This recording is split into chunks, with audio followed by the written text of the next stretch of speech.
va parler de Cat Eyes. Cat Eyes, bon, je vous mets juste des petites vidéos en fond pour juste, voilà. En soi, c'est une autre bonne nouvelle aussi. En soi. Déjà, est-ce que vous avez regardé l'émission sur Netflix? Je ne l'ai pas regardé personnellement. Bon, j'ai pas vu le doc, j'ai vu le documentaire, ok, ah oui, ça passe, ok. Non, pas encore, mais j'aime beaucoup les débuts. Franchement, ouais, en plus, ça envoie du lourd, je trouve. Popstar Academy Cat Eyes est sorti, et il y a eu beaucoup de spéculations et de problèmes avec la sortie de cette émission. La série a suscité beaucoup de réactions parmi les fans, notamment en ce qui concerne le mauvais traitement de la membre Manon par les autres membres. Comme des conversations qui ont été faites dans son dos.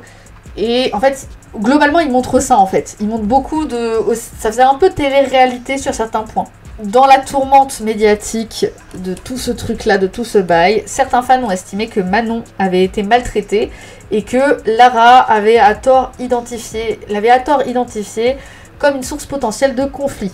Je vais vous montrer l'extrait de la vidéo. I do feel like a lot of our frustration, it's just being present in what this whole program requires, which is a lot of discipline and a lot of hard work and like paying attention and doing your part, like taking notes in class and paying attention to like what's happening in class, even if you are sitting out. Yeah, but I have been taking notes when I was sitting out. The thing is, like 2 days ago you were sitting out and then Sohae literally had to get your attention because you weren't paying attention, like things like that.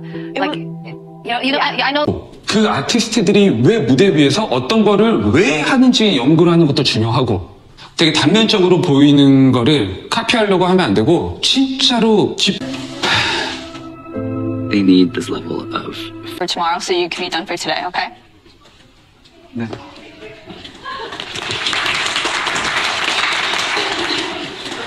Alors, j'ai vu les réactions de certains qui disaient que c'était abusé, tatati tatata. En effet, en fait, il faut remettre dans le contexte. C'est des membres avec pas du tout la même langue de communication. Donc forcément, quand tu communiques en anglais, t'as pas forcément... C'est pas ta langue natale, donc quand tu communiques, déjà, c'est un peu compliqué. D'autant plus que là, on parle au niveau du boulot. Moi, personnellement, j'ai trouvé ça très intéressant de le mettre sur le fait que il faut rappeler que ce sont des collègues de travail avant d'être des potes. Et que je trouve que c'est l'une des seules émissions qui montre un peu ce côté-là de c'est pas des potes, hein, c'est des collègues de travail. Donc forcément, il va y avoir des moments où ils vont pas bien s'entendre. Ça va pas être genre la joie H24 en mode on est trop content de se retrouver parce qu'on est meilleurs amis du monde. Non, c'est pas comme ça que ça marche la vie, hein. Ça marche pas du tout comme ça même. Et donc j'ai trouvé ça très intéressant de le mettre, mais je comprends qu'il y ait eu du coup un peu de gens qui aient créé tout un truc, tout un bail de oh là là, c'est horrible, elles vont pas s'entendre, ça se fait pas, et puis elle est méchante, et puis elle est gentille, nanani nanana. Bah de toute façon, on s'en fout parce que justement, moi je vais dire que c'est une bonne nouvelle. Pourquoi? Parce que le duo a répondu en participant à une traîne avec une vidéo un peu drôle et une image amusante. Voilà, je vais pas mettre trop fort. Voilà, avec la musique symphonie. Voilà, cette musique du coup qui est sortie, c'est très drôle. Enfin, moi je trouve ça drôle pour plusieurs raisons. Déjà, tu sais, les petits dauphins. Le texte c'est on est littéralement bien, lol. Donc genre tout va bien et vous inventez juste n'importe quoi. Et ça, j'ai trouvé ça hyper mature de leur part et hyper cool de faire une vidéo drôle et en plus drôle mais pas méchante, tu vois, en mode je vais pas chercher l'autre membre, juste tout va bien. Juste bah il y a des fois où on s'entend pas, point. Moi je trouve ça très rigolo, j'aime beaucoup, en plus la photo elle me fait rire.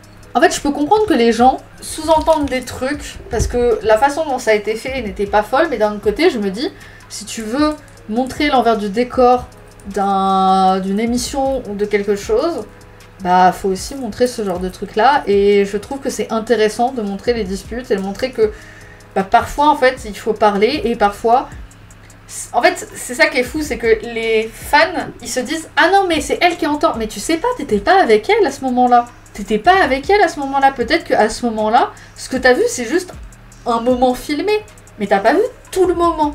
Et pareil, les filles, elles ont pas vu le moment filmé, donc elles peuvent pas dire du pourquoi du comment.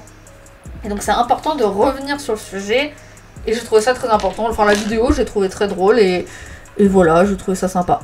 il vaut mieux répondre comme ça que de faire une longue lettre à la coréenne. Ouais, je pense, hein.